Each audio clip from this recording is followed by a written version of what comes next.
የአላፋት ዝማሬ አዲስ አበባን አድምቆ አምሽቷል። በነገው ዕለት የሚከበረውን የኢየሱስ ክርስቶስ የልደት በዓልን ገናን በማስመልከት በአዲስ አበባ መስቀል አደባባይ የተካሄደው ልዩ ሃይማኖታዊ መርሃ ግብር የከተማዋ ድምቀት ወደ ላቀ ደረጃ አድርሶታል።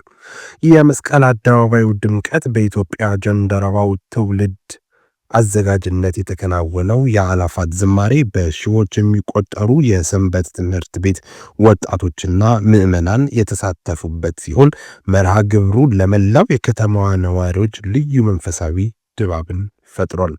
የከንቲባዋ መልእክት የአዲስ አበባ ከተማ ከንቲባ አዳነች አቤቤ በመርሃ ግብሩ ላይ የታየውን ውበትና አንድነት በማድነቅ በማህበራዊ ትስስር ገጻቸው መልእክት አስተላልፏል።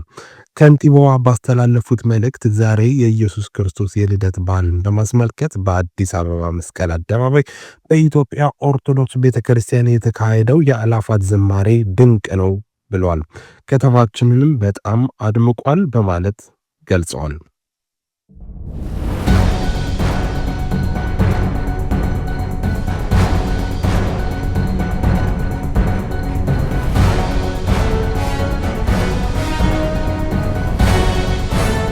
ሶማሌላንድ የጅቡቲ አየር መንገድ ላይ እገዳ ጥላለች። በጅቡቲና በሶማሌላንድ መካከል ያለው ዲፕሎማሲያዊ ውጥረት እየተባባሰ መሄዱም ተሰማ። ይህንን ተከትሎም ሶማሌላንድ በጅቡቲ ብሔራዊ አየር መንገድ የሆነውን ኤር ጅቡቲ ወደ ሀገሯ እንዳይበር ክልከላ ጥላለች።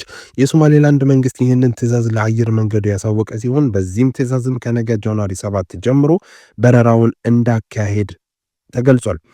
ኤር ጅቡቲ በሳምንት በርካታ በረራዎችን ወደ ሶማሌላንድ የሚካሄድ ሲሆን በሐረርጌሳና በጅቡቲ መካከል ላለው ግንኙነትም ቁልፍ ተደርጎ የሚቆጠር ነበር ተብሏል። በጅቡቲና በሶማሌላንድ መካከል ዲፕሎማሲያዊ ውጥረት ሊፈጠር የቻለው እስራኤል የሰጠችውን እውቅና ተከትሎ ነው ተብሏል።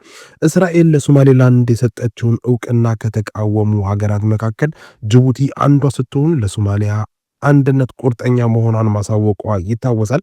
እንዲሁም የእስራኤልን እውቅና መስጠት በማስታከክ በጅቡቲ የሚገኘውን የሶማሌላንድ ጉዳይ አስፈጻሚ ቢሮ እንዲዘጋ ማድረጓም አይዘነጋም።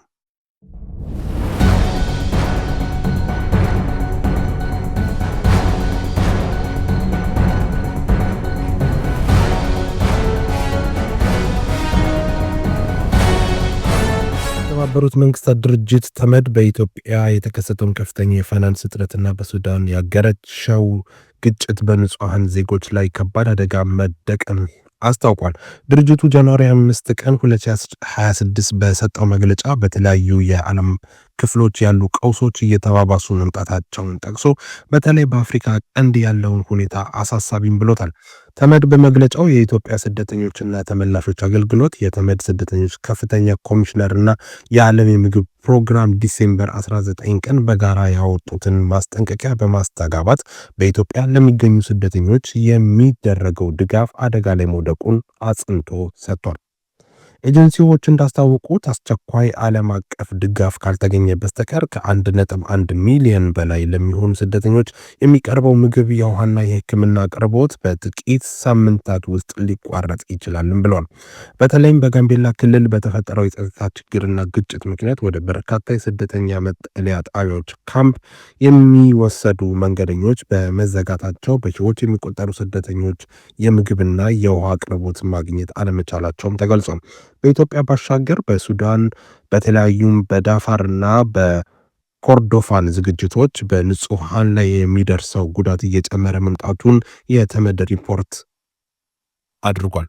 የተመድና ዋና ቃል አቀባይ ስቴፈን ዱጃሪክ እንደገለጹት ጃንዋሪ 3 በሰሜን ዳርፋር በሚገኙት አልዙርቅ እና ጎርዳይረር በተባሉ መንደሮች በተፈጸመ የድሮን ሰው አልባ አውሮፕላን ጥቃት የንጹሃን ሕይወት አልፏል። ጥቃቱ የገበያ ቦታዎችና የሕክምና ተቋማትን ኢላማ ማድረጉም ሁኔታውን ይበልጥ አሳዛኝ አድርጎታል ተብሏል።